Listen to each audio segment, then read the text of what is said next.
Yeah, my name is Antti. I'm from Finland, but like Juliana said, for the last 12 years, 11 years now, I've lived in Switzerland. And all of this time, I've been working for a company called Hintze Performance, like you Yes. said. Yeah. And the last 8 of them now already with Sebastian, and before that, I worked for a couple of other drivers. Yes. And so yeah, that's sort of where I started and where I'm now. But for the middle, I could perhaps explain my path a little bit by a couple of Yes. sort of themes that are important for me. So firstly, I think the one thing that has led me my whole life has been sports. So I've always had a huge passion for sports and performance as a whole. So I Yes. used to be a footballer, like you mentioned. I played football in Finland. I really tried my best, and this field I trained. I was a really hard trainer, hard worker, and it also got me some reasonable results. I got to play in the Finnish junior national team Exactly. and the top league, like you mentioned. But yeah, I also struggled with really a lot of injuries. And then at one point, I realized my time was probably better spent outside of the pitch rather than on the pitch. And that's when I then Because researched of the what, injuries. Because of the injury. yeah, Yeah. it was, I had 3 operations in 2 years, and it was a cycle of injuries, and I could not get out of it. And I realized that, okay, I'm not enjoying this as much Yes. as I used to be. So then I researched what's the best place in the world to study sports science, and ended up in England, in Loughborough. I found it was a really nice place, Oh, Buffalo. Yeah. and I did my degrees there. So I have now 3 degrees in total. I have a bachelor in sports science, I have a master in sports management, and another master in strength and conditioning. Oh, so So all very, very sports related. yes. And then, like I said, now I've then ended up working in sports as well. So this has been definitely, it's the one thing that's it's like a red line on my life to date. Yes. But Yes. then the other thing that I've also always been interested in, you mentioned already my past in Africa, but related to this has been sort of international relations and actually people in general, the appreciation of how different Yes. or similar we are.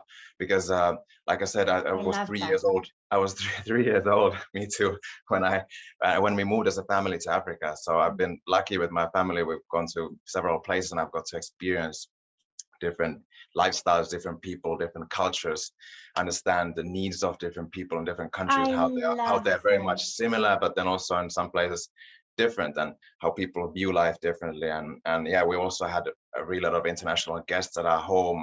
Because of my father's job, when I was a You young kid, see, I played football with on the backyard with all kinds of the people from locals. Yeah. different people, different countries all the time. So I think I've got from a young age a certain appreciation Yeah. that what actually exists in the world. What Exactly. is the perspective of the problems and these kind of things. So this is something that's also a big part of me. And I actually almost went to study also international relations. It was Yeah. between that and sports. I was really hard thinking which one I want, and I'm still happy because at the moment what I do, I find that as much as it's about sports, it's Yes. still so much about people and understanding Exact. people. Yes. So I think I'm still doing that. And also the world of F1 is it's a very complex and interesting world in the Yeah. sense that there's so many stakeholders, so many interests, and so many directions that you've been pulled towards, and then Exactly. you need to understand the needs of different people to manage there. And I think my past definitely helps me in this. Hard work is needed, but it's just the role the luck plays sometimes is so big. I think we often forget that if something is not happening, it might not be your fault. You might be doing everything right, working super hard, but the door just doesn't open.